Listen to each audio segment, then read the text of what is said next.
सियासी अस्थिरताओं के लिए कुख्यात पाकिस्तान के सियासी हालात फिर से अस्थिर हैं। उम्मीदों के साथ सत्ता में आने वाले इमरान खान आज विपक्ष की भूमिका में लॉन्ग मार्च निकाल रहे हैं। लॉन्ग मार्च के दौरान गुरुवार को एक शख्स ने पूर्व पीएम पर ताबड़तोड़ गोलियां बरसानी शुरू कर दी, वो भी सिर्फ इसलिए अजान में म्यूजिक से खलल हो रहा था। ये पाकिस्तान का कोई पहला ऐसा मामला नहीं है जब किसी पीएम या पूर्व पीएम पर गोलियां चलाई गई हों। पाकिस्तान का इतिहास ही ऐसा रहा है कि आजादी के बाद से अब तक एक नहीं, दो नहीं, बल्कि दर्जनों की संख्या में पीएम से लेकर राष्ट्रपति तक ऐसी घटनाओं का शिकार हुए हैं। आज हम आपको पाकिस्तान की आजादी के बाद से अब तक कितने पीएम और राष्ट्रपति गोलीकांड का शिकार हुए हैं, उसका पूरा इतिहास बताएंगे आपको कि कैसे पाकिस्तान में गोली मारने के लेकर फांसी देने तक की सजा होती रही है। 1947 में पाकिस्तान बनने के बाद से ही सियासत में खूनी खेल चलता रहा है। यहाँ सत्ता के शीर्ष पर पहुंचने वाले हमेशा किसी और के निशाने पर रहे हैं। इनमें पहला नाम पाकिस्तान के पहले प्रधानमंत्री लियाकत अली खान का आता है।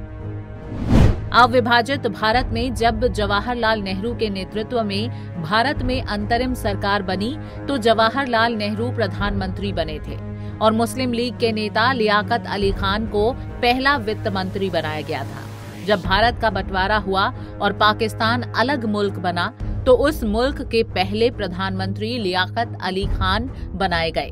14 अगस्त 1947 को पाकिस्तान के पहले प्रधानमंत्री के तौर पर शपथ लेने वाले लियाकत अली खान को सत्ता संभालने के साथ ही उन्हें सत्ता से हटाने की कोशिशें भी शुरू हो गई थी।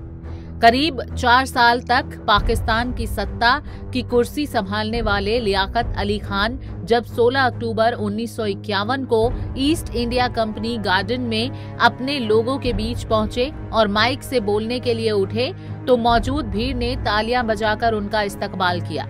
वो माइक पर पहुंचे और लोगों को बिरादरान ए मिल्त कहकर आवाज दी, लेकिन इसके आगे वो कुछ नहीं कह पाए। माइक से लियाकत अली की आवाज की जगह गोलियों की 2 आवाज गूंजी जो सीधे लियाकत अली खान को लगी। तत्काल ही उन्हें मिलिट्री हॉस्पिटल ले जाया गया, खून चढ़ाया गया, ऑपरेशन हुआ, लेकिन सब नाकाम। शाम होते होते इस बात की तस्दीक हो गई कि पाकिस्तान के पहले प्रधानमंत्री और कैदे मिल्लत यानी कि देश के नेता की मौत हो गई है। पाकिस्तान के इतिहास में इसे रावलपिंडी कॉन्स्पिरेसी के रूप में माना जाता है, जिसमें पाकिस्तानी सेना के जनरल के अलावा भी 12 सैन्य अधिकारी शामिल थे। पाकिस्तान के पहले पीएम की हत्या के बाद से पाकिस्तान की सियासत में खूनी संघर्ष का खेल शुरू हो गया और इसके बाद पाकिस्तान के लोकप्रिय नेता जुल्फिकार अली भुट्टो को फांसी पर चढ़ा दिया गया। जुल्फिकार अली भुट्टो पाकिस्तान में काफी लोकप्रिय नेता थे। 1965 के युद्ध के बाद उन्होंने ही पाकिस्तानी परमाणु कार्यक्रम का ढांचा तैयार किया था। पाकिस्तानी सुप्रीम कोर्ट के एक फैसले पर भुट्टो को साल 1979 में फांसी पर लटका दिया गया था, जिसमें सैन्य शासक जियाउल हक के हाथ समझा जाता है। कानून के जानकार इसे न्यायिक हत्या बताते हैं। जियाउल हक साल 1978 से 1988 तक पाकिस्तान का राष्ट्रपति और सेना का प्रमुख था। उसने जुल्फिकार से सत्ता छीन ली। जुल्फिकार पहले ऐसे प्रधानमंत्री थे जिन्हें जनता ने चुना था। पूर्व पाकिस्तानी नेत्री बेनजीर भुट्टो इन्हीं की बेटी थी। हादसे में हुई थी जियाउल हक की मौत। भुट्टो की फांसी के 9 साल बाद जियाउल हक की भी संदिग्ध परिस्थितियों में मौत हो गई। बताया जाता है कि 1988 में एक विमान हादसे में उसकी मौत हो गई थी, तो वहीं ये भी कहा जाता है कि ये एक हत्या थी और पूरी योजना के तहत विमान हादसा करवाया गया था। मौत के समय वो चीफ मार्शल, लॉ एडमिनिस्ट्रेटर और आर्मी चीफ था।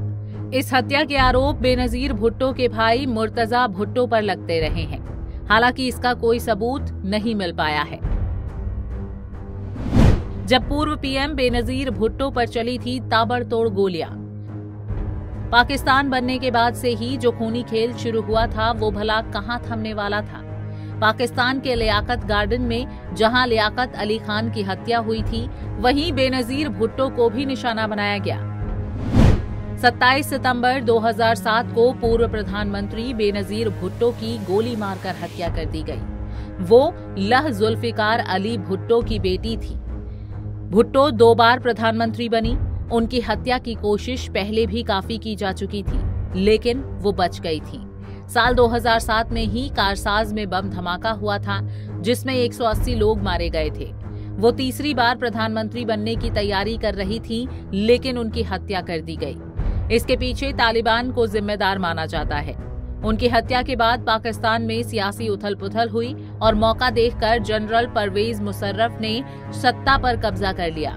मुशर्रफ पर भी आरोप था कि उन्होंने फोन करके भुट्टो को धमकी दी थी। ये तो था पाकिस्तान के उन नेताओं का इतिहास जो किसी न किसी हादसे का शिकार हुए हैं। वहीं अब पूर्व पीएम इमरान खान पर गोली चलने के बाद से पाकिस्तान में सियासी उथल-पुथल मची हुई है। हालांकि इसी साल अप्रैल में इमरान खान ने कहा था कि उनकी जान को खतरा है।